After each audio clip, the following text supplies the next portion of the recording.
right now, and I just get you to, really briefly, just so we have a bit of context to the spread of retailers that we have here today. Your title, give us a bit of an overview of your brand, and as well as an overview of what you have happening right now, new construction, remodels, and other initiatives you might be working on. I'll start with you, Aaron. So my name is Aaron Harris. I'm the head of development for Dutch Bros Coffee. We are a 650-unit drive-through only coffee chain based out of Grants Pass, Oregon. We're building roughly 150 stores a year, and I think, you asked what we have going on. Well, we're building 150 stores a year, and that's pretty much all we have going on. One of the most important things that we deal with right now is trying to make sure that we can get equipment and building materials, and we can do this uninterrupted. And it's been really difficult for us to do this. Cities want to put up some obstacles around drive-thrus anymore and traffic management, and that's been a tough one. Being able to get utilities, anybody in this room who's looked for a switchgear knows what we're dealing with when it comes to building right now. So that's exciting. I think the other big thing for us is we just have goals. We have employees that we promised we'd build stores for, so we have to get those done. And that's what we stay focused on all year. Great, thank you, Aaron. Deborah? Deborah Delaney, AVP of Design, Construction, and Sustainability for Canadian Tire. So what that is, I oversee the team that does all the prototyping, everything that is new that we're trying to incorporate, which we'll talk about today. All estimating, I run the estimating team, and also what is quite new for us is the sustainability. Wonderful. Thank you, Deborah. And Ryan. Hey, good morning, everyone. Great to be here. By the way, I did this last year on a last minute, I think somebody missed. Michael caught me at 10:30 on Sunday night last year and asked if I'd do it. So I'm pleased to be back up here again. And I can normally get a little salty with the mouth, but after that female comedian last night, I'm going to look like a Christian schoolboy up here. So this is going to be good. Ryan Haskell, I lead our retail operations and planning group at T-Mobile, which also includes store development. We have 14,000 stores across our T-Mobile and Metro by T-Mobile footprint nationally in all states except for Alaska, including Puerto Rico, USVI. So we have obviously a major footprint. We recently, for the first time ever, took over Verizon from a market cap perspective and are now the largest wireless company in America by market cap. So that was obviously a huge thing for us. And from a more local perspective, we're going to do about 300 new stores this year. We're going to have our largest year ever, doing about 450 remodels, which topped last year and topped 2020. We'll do signs on about 2,000 stores this year by the time we get done. So we've got a few things going on. And, probably for us, our challenges are a little different than other people's because not only do we need customers who can walk into our stores, but we need the little things in the air to work. Right? So we obviously can't go build retail distribution even if we find the most perfect place to go because we need the network and the sky to work. So that's been kind of our biggest, I don't want to say challenge, but that's been something that Dave and I have been facing is, hey, we need the network guys at T-Mobile to continue to give us great places to go put new distribution and serve more Americans. Wonderful. Thank you all for that overview. And look, I just want to kick things off and just see where you guys are thinking in terms of where we are right now. We're a couple of years into this kind of craziness, and it's 2022. Ryan, I'll start with you first. You mentioned you were here last year. Yep. The vibe, from what I can tell, the vibe here at RetailSpaces is very different from last time. What is your read right now on the state of store development? What's happening right now? Yeah, it's obviously a challenge. Aaron and I were talking a little bit about it this morning. Listen, it sounds like Dutch Brothers and T-Mobile have at least one thing in common, which was we're kind of a no excuse kind of company. Like we've still got to go do big things. Our capital budget, doesn't just get allocated and then hey, you don't get the opportunity to go spend it. I would say that just like everybody else, permitting, inspections, fixtures, all those types of things are things that we're challenged with, are up 40, 50%. Obviously, costs are up. I think for me though, where we're being challenged the most is just in our GC performance. It's down. It's down, and that's I love there beam teams in here and advanced facility solutions and Carrier and a bunch of people we do business. By the way, where are the Carrier guys? You can't pay for that advertising you got last night. Holy shit. Wherever Joel and Tim are, I can't see them with all the lights, but man, that was great. But we're just seeing, we've had to add so many different GCs and suppliers to our base. We didn't necessarily want to go do that because we like working with a more intimate selection of people that we've had a great relationship with. But just because of the labor challenges, we have continued to have to add general contractors just to get our work done. So I don't know if that's a good news or a bad news thing. I prefer a smaller, more intimate group of suppliers to serve us, but we've definitely had to broaden. Yeah, and Deborah, I wonder if you can follow up on that actually, just in terms of how your relationships have evolved with your vendors and how you've had to rearrange everything through all of this. I mean, what's that experience been like for you? Right. For us, it was definitely like everybody else, a wake-up call with supply chain. What we've had to do is look more into sourcing within domestic sourcing rather than overseas, but also look at different materials that are more available. Like, it's really made us kind of change the direction that we normally would go in. As you said, we really have to look at how we source, when we source, and how much we source as well. So I think I'm still on, yeah. You're good, yeah. And look, anytime anyone wants to add anything in here as well, we've got a lot of vendors in the room, and if you want to throw your hand up and say anything, please do. Aaron, I mean, I know you in terms of, like Ryan, you just touched on before, we have these issues going on, and it's, this is the thing that we're stuck with. So 2 years into this now, I mean, what's the biggest thing for you in terms of getting through this, and what's been helping you pump out 150 stores a year? There's a couple of things that we focus on at Dutch, and we don't accept any excuses. We not only do we have to build the stores, we have an obligation to our, not only to shareholders, but to the people who work for us. And so we've looked for an alternative supplier for almost every product we have.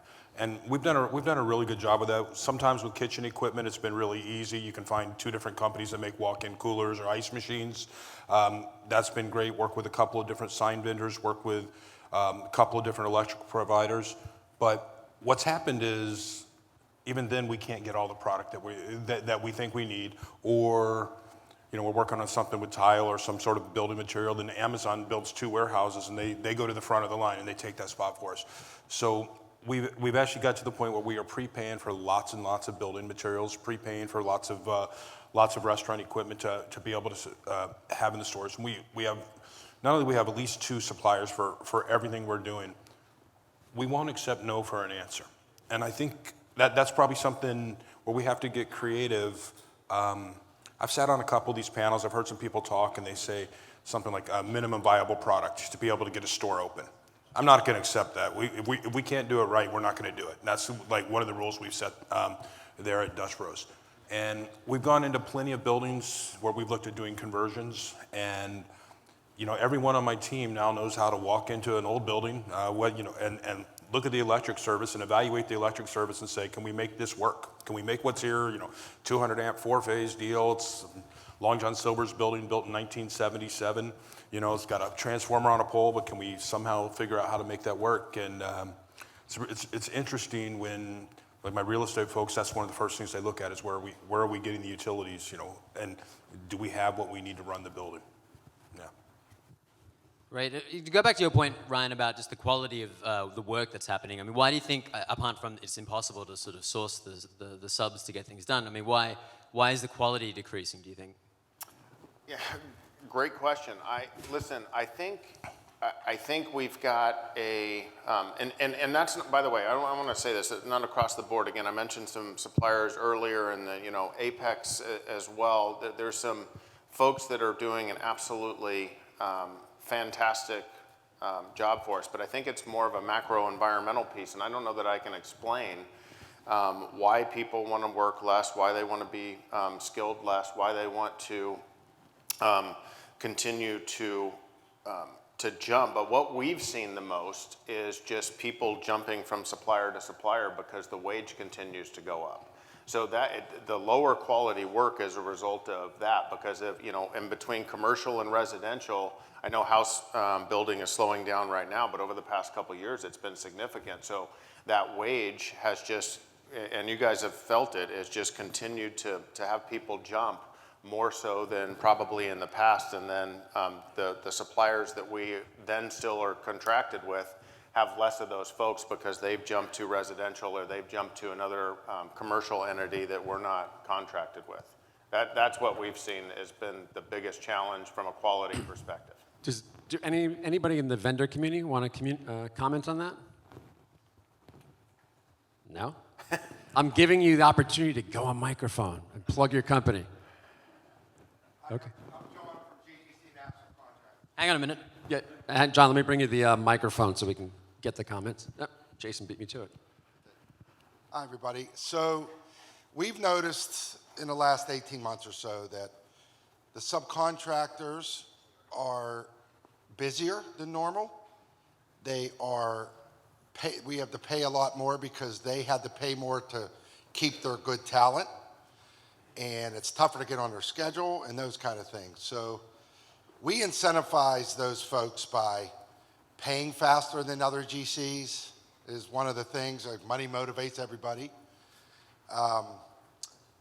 We try to give a little bit more service than our competition to the clients and those kind of things to just stand out in front of. But I was that subcontractor 30 years ago, and I know what world they live in. And one of them said to me recently, and I don't know if this is the appropriate place, but I'll say it anyway. He said, for all these years, the GCs and the clients had the handle of the knife. He goes, now the subcontractors and the suppliers have the handle of the knife. It's our turn, And I kind of understood what he was saying, It's like, hey, it's our chance to make more money than we used to, and those kind of things. Now, I have no problem with that if the service equals the additional pay.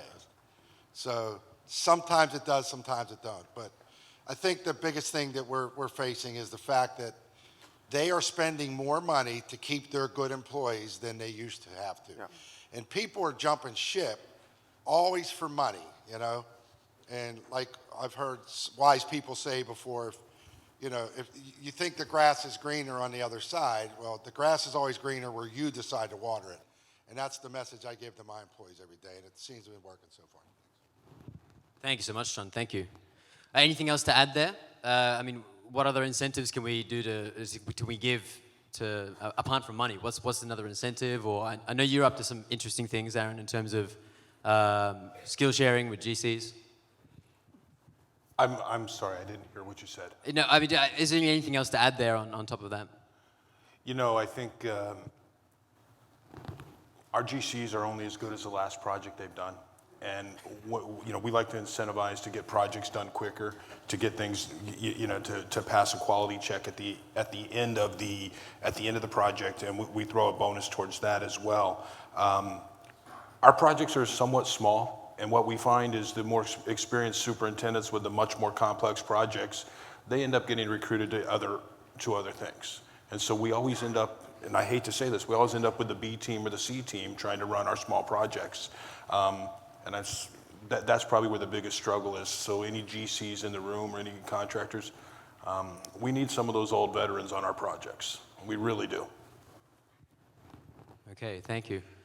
Look, I want to jump to just landlords, okay? So, coming out of COVID now, what do you see them doing, if anything, to protect themselves against another kind of pandemic-like thing happening? And I guess how are you dealing with the lease requirements that are coming in now? Deborah, I'll start with you. What we're seeing with landlords are the clause in the lease with the ability to take over within 10 years. Let's say the lease is up, that they can take it for Condo building, we're seeing a lot of that in every single lease. Force de jure, which was used a lot also within COVID. So mainly the ability to take the land back for a different use, for sure. And how about you, Ryan? What are your thoughts on this at this point we're at? Yeah, Deborah mentioned force majeure. We haven't had a landlord yet, I don't think, that has taken us up on the force majeure thing. So one of the things that helped us, right, wrong, or indifferent, and obviously nobody's going to feel bad for big bad T-Mobile. We have some significant financial resources, but we were one of 30% roughly of retailers who continued to pay rents through the entire pandemic, and Dave and I did that strategically to make sure that coming out of it, we could, one, continue those great relationships, be able to improve our positioning and things of that nature.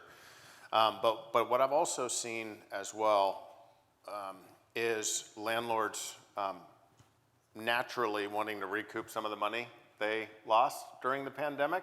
And so we've seen a lot more elevators coming into the leases. We've seen, as retail's starting to bounce back a little bit, we've seen them holding their line on rents a little bit more, whereas, during the pandemic, we were negotiating like crazy to get leases down, especially in major markets like New York. But I've personally noticed the elevators and the increases going significant. I think they're trying to make up some of their lost revenue.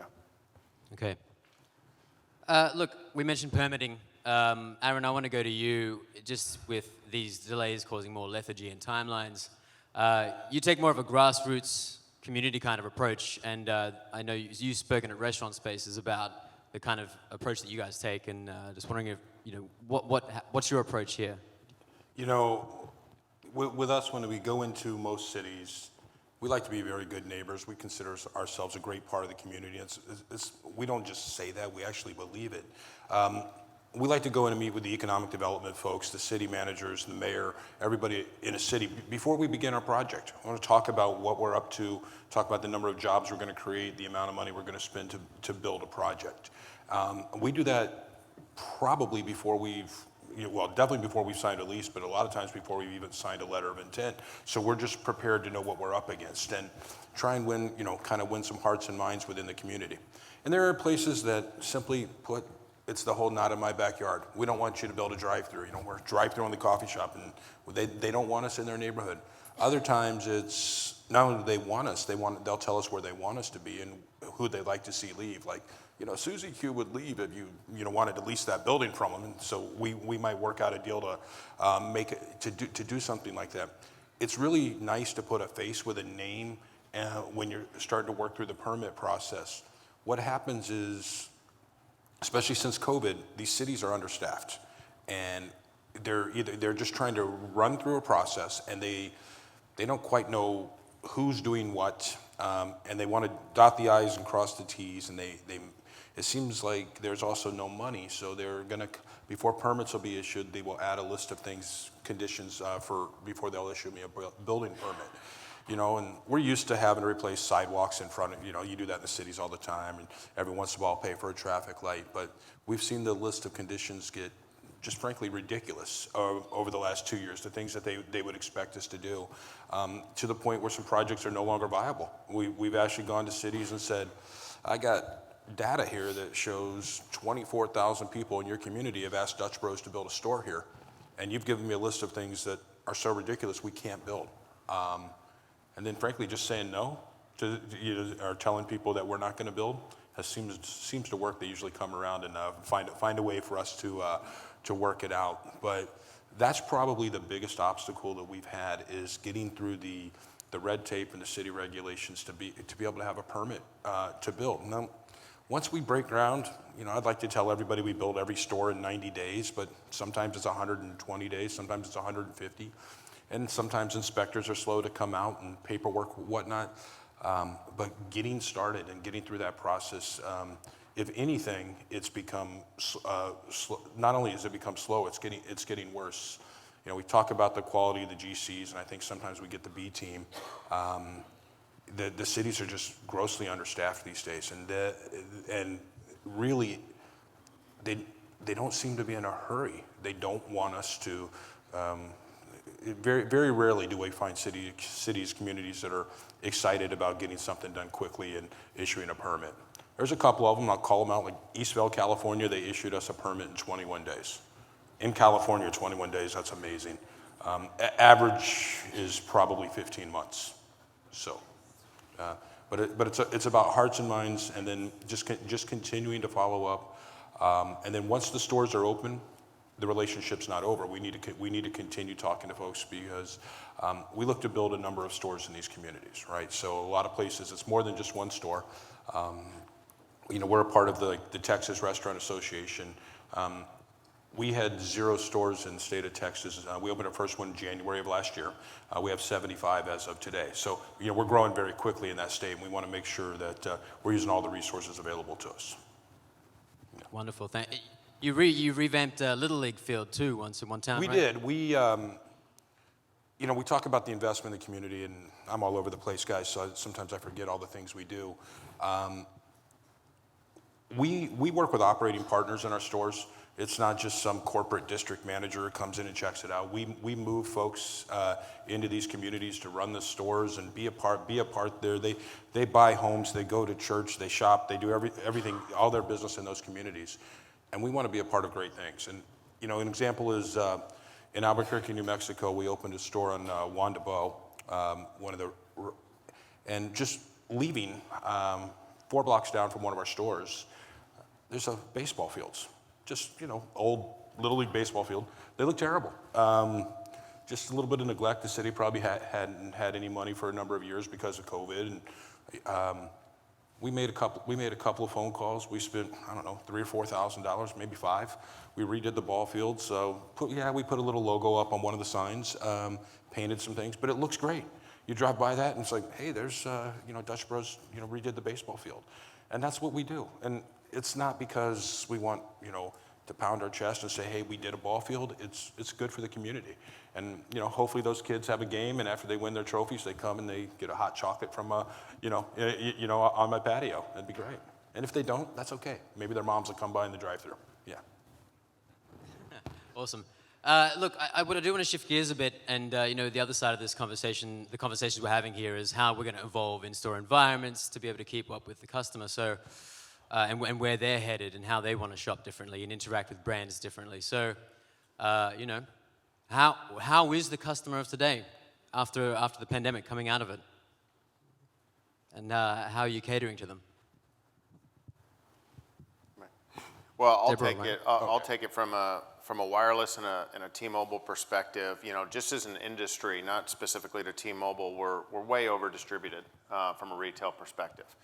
And from a physical distribution perspective, I think that our industry is a little behind in interacting with our customers digitally. Certainly that option exists today, and the carriers are upgrading their digital interactions, but I think the average time, and again, this is different businesses, the average time to get a new phone is at its longest point in the history of our industry. It's 3 years now, right? These iPhones and other devices are lasting much longer, the battery, and so there's not as much of a need, pandemic or not, there's not as much, obviously that impacted things too, but pandemic or not, there's not as much of a need in our industry to have that physical interaction as much in stores. Obviously, we're going to always have stores, so don't freak out if you're doing business with us today. We're going to have stores.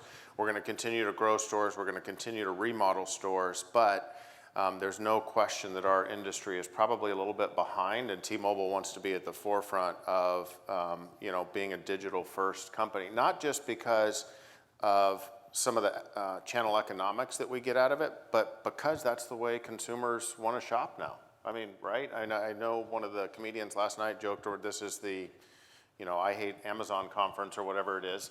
But that's the way a majority of customers want to interact now. And they just, we obviously just went through the retail iPhone launch this past Friday. And there's still some people who, you know, line up, and it's kind of like going out shopping on Black Friday. It's just a sport to them. But for the most part, people just want to click a button and in a couple of weeks have their new iPhone show up. And many of you in this room are probably on that list. And so we're really striving to make sure that we continue a great physical presence, but also really elevating and escalating our digital interaction with our customers. How are you going to be changing the stores at a physical level as opposed to, it's not as transactional based? So what will happen when a customer goes into a T-Mobile? Yeah, for example, we foresee a world in which the customer and the employee have the same foundational software footprint, right? And so the customer does most of the interaction at their home or office prior to coming into the store if they choose to come into the store. Whereas today it's, you know, again, it's very transactional. You have your, you know, T-Mobile website. I have my billing system sitting here. We're looking at expanding the offerings that we provide in retail. So an opportunity to potentially have less stores, possibly. Or, but if we have those less stores, being able to serve more customers in those stores. You know, hey, we're floating the idea right now that, hey, we may want to bring the equivalent to, you know, having customer care instead of having to call into customer care, being able to do those same things in stores today. Wonderful. And Deborah, for you guys, you know, what's happening in store? What are you experimenting with right now to, you know, transform the experience? Right. So what we are doing is that we're incorporating all of the great stuff that came from COVID, like the BOPIS and the drive-by pickup, and really making it an experience that is flawless from the digital to the bricks and mortar. For the customer, really around flexibility of how a customer wants to shop. We're all really coming out of COVID with a very different experience. Every single person, every single customer. So it's really a lot around giving flexible ways to shop. Where's the line there? I mean, talking to some of our service providers, there seems to be, you know, they're trying to push or encourage more experimentation, especially with exactly what you're talking about, more of an omni-channel experience. You know, one of the things at Dutch is we're all about the customer interaction. Everything we do is about the interaction between that guest and our broista and the people who take orders. They're called broistas, Dutch bros. Anything we do with a digital app is to enhance that experience. And so we don't want to get to the situation where someone's placing an order online and then it's almost a robotic experience where you pick it up at the stores. If we did that, we'd probably lock the doors because this is not the way we're wired. Has anybody in here been to a Dutch Bros? Like a quick show of hands. And you guys see these bubbly energy kids out there taking your order, and they're so excited and there's so much passion and energy for what they do. If I had to make them read from a script, they'd probably all quit on me, right? So they're you know, we give them a ton of freedom. And so I'm much more interested in the mobile order process, just giving people a little bit of time to have a different type of interaction. So, you know, you show up, how you doing, how's your dog, you know, because your dog's in the car, whatever, a little fist bump with the customer, and then maybe you touch the app and the order gets placed. That's the type of interaction we're looking for, because we want to make sure that we're always able to make that human connection, that human contact. You know, we pride ourselves on Dutch Bros being a 5-minute escape from your day. You know, you can, a lot of folks can not necessarily afford to take their family and go out to like a nice steak dinner every night, but most people can find enough, you know, $5 worth of coins in their ashtray of their car to come through and escape. The world may suck, but for 5 minutes, we're going to give you a great world. And that's going to be that human interaction and that connection. And that's probably the most important thing. So anything we do digitally has got to line up with that. And you know, we have the ability right now in our mobile app to prepay. We have the ability to save your favorite drink, but we still force that interaction with our guests. Now, some of that is also the energy that we have in our stores. We don't have a static order point where you don't pull up to a squawk box or a typical menu board and place your order and then pull forward to the next window. That's just not the way we do it. Most of our stores have got a drive-through queue of 20 cars. And the kid out there with an iPad can take the order, 20 cars deep, anywhere you are. So during peak periods, 30% of our guests won't even hit the pickup window to pick up their order. We'll run the product out to them. So they've paid with a credit card, they've had that interaction, and there's just a ton of energy in that drive-through lane. And so listen, during the peak periods, we have the escape lane, somebody pulls away, they don't even hit the window. My building becomes irrelevant. But we got to keep that interaction going with the guest. Hey, can I comment on this real quick, Jason? Absolutely, Because this is something internally we're challenging ourselves with, and it's hard because we're not, retail's been around for hundreds of years. Digital's just kind of building momentum.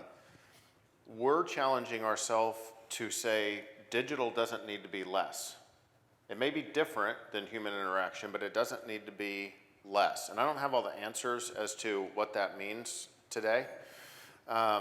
But we're, whether it's interacting with our T-Mobile Tuesdays app, whether it's interacting with our customers based on their tenure, whether it's proactively reaching out to them digitally when it may be time to upgrade their phone using AI and things that are coming in the future.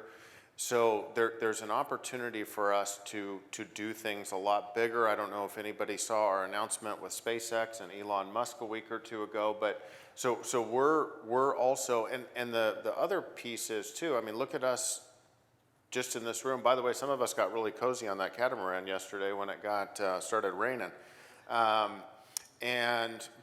we're still interacting digitally through the app while we're here, but we're also getting a balance of human interaction. So we're not necessarily looking at it as less, but I get your point of view on the balance, but we've also got to understand that in many cases, in my case, I'm actually going to be happier interacting digitally than I am human. And so we're challenging ourselves as a company to not think of digital as losing the human interaction. But I understand the question because it comes up a lot. Yeah, absolutely.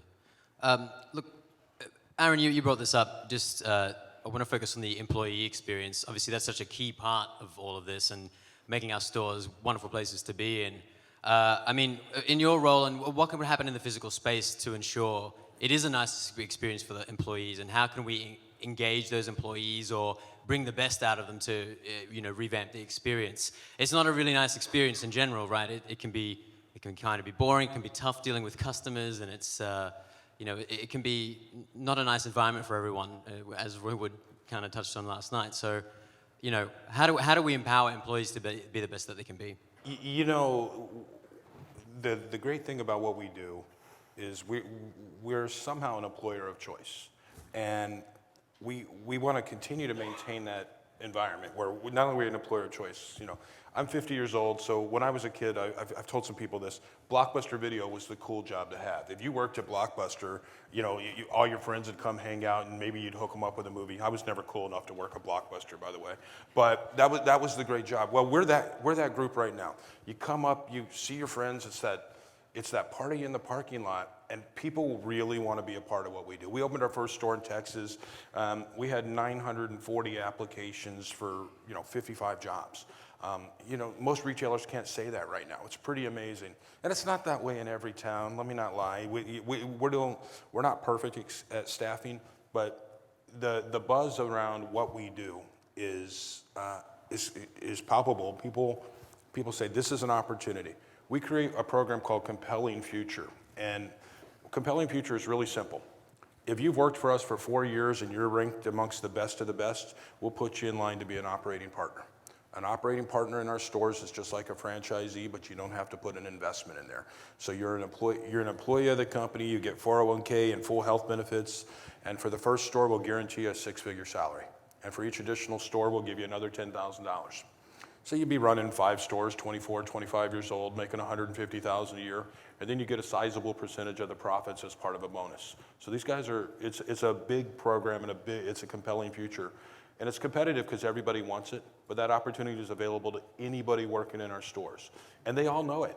And they know that they know what the opportunities are in the stores. They know the opportunities where we're growing. In my role as the head of development, I'm on the road all the time. I meet the kids working in the stores. Michael was just telling me about somebody he met at one of the stores who knew me, I didn't know their name, but they were talking about where we're growing and what we're doing. And I get random texts from employees all the time say, hey, I heard you guys might be looking in Montana.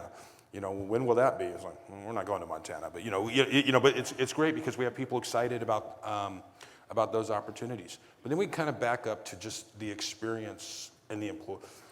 We want to be careful that nothing we do is too programmatic for bonuses and it's like, hey, you did a good job, here's $20, here's, what we really want to do is we want to blow people's minds. You come into work and, you're in charge of the music today. That's a big deal. If you go to our stores, because we got music playing out there in the drive-thru, if I'm in charge one day, whoa, that was loud. Okay. If I'm in charge one day, I might go put on Willie Nelson just to mess with everybody. But these kids are going to be playing all this music I've never heard of. But if that's your responsibility that day, that's a big deal. We don't force you to, I mentioned earlier, we don't force you to read a script. We let you be yourself. The other thing is, if you're having a bad day, that's cool. Go home, take the day off. We're going to pay you. We'll see you tomorrow. You just don't have it today. Because whatever is in your mind, you're fighting with your girlfriend, fighting with your boyfriend, whatever it is, you bring that crap to work and it infects my customer. Nah, just go home. You'll have it tomorrow. And that's a weird mind shift. I've worked with a lot of franchisees and a lot of other brands where, no, they're going to come on, they're going to do the work, and we're going to force them to do it. They're not having a good day. Send them home. Let's get somebody in here who can do the job today. But are you checking their social media to make sure they're really having a bad day? Or they're not just bullshitting you. It's funny you say that. I was really listening to that last night, and maybe, but most of the time it's our people police themselves really, really well, and we really. When we hire people, it's like through a panel interview, and you're part of the team, and you make sure that like, hey, this guy's one of us, this gal's one of us, and it's going to work. And it's amazing how cohesive these teams are, and people who are bad apples get sorted out really, really quick. And I think if you did have somebody kind of game in the system for a couple of days off, I think their colleagues would rat them out before the manager had to. I mean, with things like that. And don't get me wrong, like any other organization of 24,000 people, we got a few issues out there here and there, here and there. But of course, yeah. Yeah, great organization. Let's pause for a second here now. Does anybody have any specific questions for the panel, or anything you want to add on anything we've hit on? We got a shy group here this morning. Come on. There we go. Let me just give you the microphone. We have a hungover crowd. Is that what's going on here? We go through a lot of the same pressures that I think you go to, and I'm going to go back to the previous topic, talking a little bit about landlords and that type. So I've had the opportunity to work with CBRE and also read some articles on JLL, talking a little bit about real estate, right? So we also know that we're facing the same issues that T-Mobile is when it comes to GCs and everything else, but everything you're seeing is real estate is going down. Right? There's not as much available real estate out there on the market. You're building 150, you're building 300, we're looking at 250. What type of things are you looking for? How are you still finding those really good trade areas that are good for the business long term, right? Because everything's a 3 to 5 year, 5 to 10 year lease that you're looking for. So when you're starting to look at that stuff, what are some of the things that you're just like honing in on, right? We can't spend 115 months to get a permit. I was talking to Ryan a little bit yesterday. We're goal-minded. We have capital for 1 year. We have to spend that capital within that year. And if we don't hit our metrics of the amount of store builds that we want to do. So from my perspective, I'm just trying to see, like, how do you navigate through all of that? Because we're going through it with supply chain, fixtures, distribution, all of the above. And so we're trying to plan ahead. But what are some of the things that y'all are doing to wrap your hands around that, knowing that real estate's down, knowing that GCs are down, knowing that fixtures are increased cost? And do you want to share who you're with? Chris Corvey, AT&T.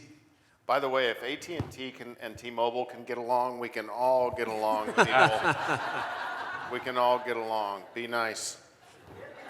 Hey, Chris and I had a great time yesterday. Yeah, I'll kind of speak for Dutch Bros. We have the same goals. We have capital, store count. You got to keep Wall Street happy and all that. To me, it's all about the pipeline. And so, currently I have let's call it 450 stores in my pipeline over the next 3 to 4 years.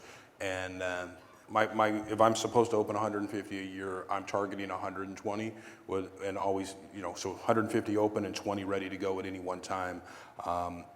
And that's, what we're chasing to be able to get the number. You talk about looking for trade areas. One of the interesting things, we pull a lot of data.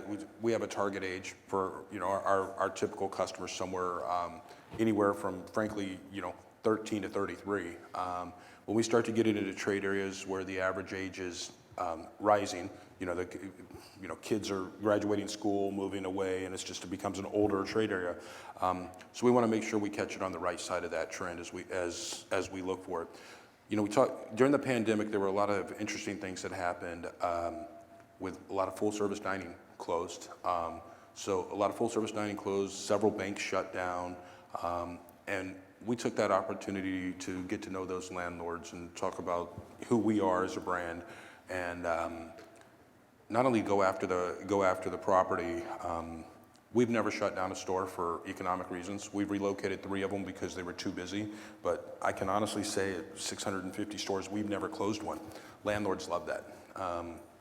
Starbucks right after, and I throw my competitor under the bus here, sorry, but Starbucks right after the pandemic, or when they sent notices to their landlords about not paying rent anymore, talked about closing 600 plus stores. They closed more stores than we've ever opened. We never asked for a dime in rent relief either. We paid all of our rent, so we're pretty proud of that, and that helps to tell the story.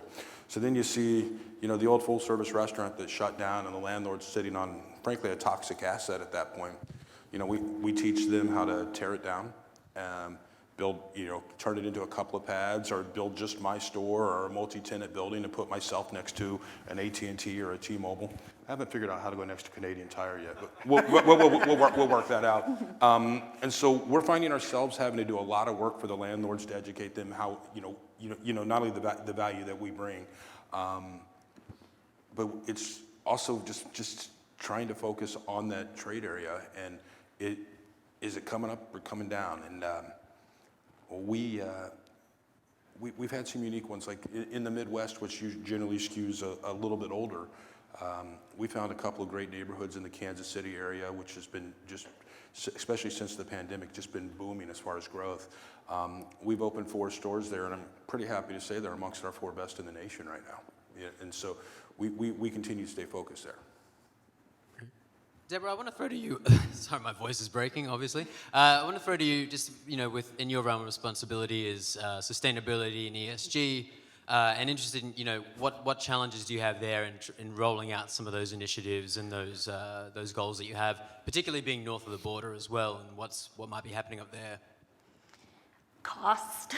Cost is a really huge issue.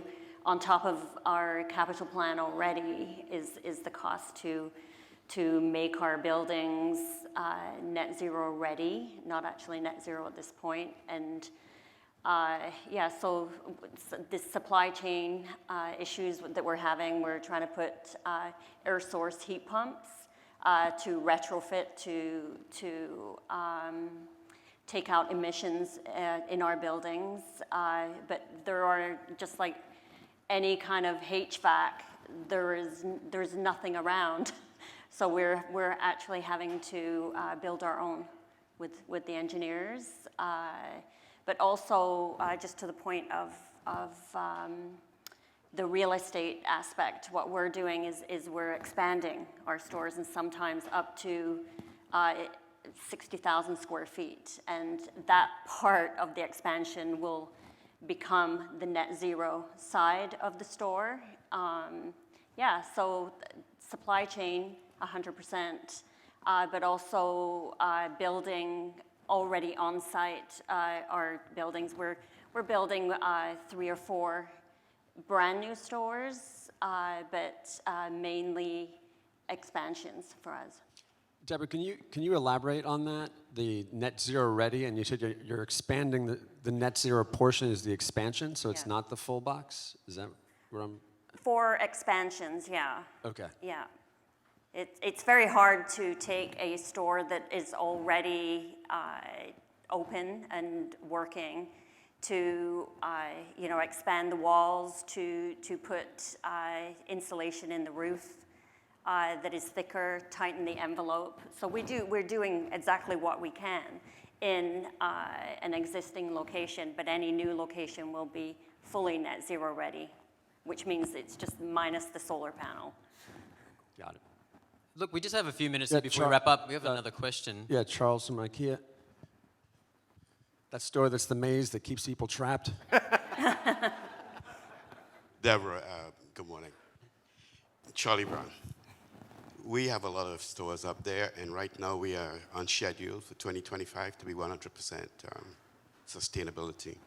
So we use geothermal, we have our own wind farms, but later on I'd like to talk to you and tell you what we could do to help you get to your sustainability using PV, how you could insulate the roofs and stuff like that, how you could raise it to do it, because it's very important that we share the technology. And I would be willing to sit with you and just have one of my engineers who is in Canada to talk with you. Yes. Okay. Oh, that would be fantastic. And it really goes to things like sustainability, that we're all on the same path.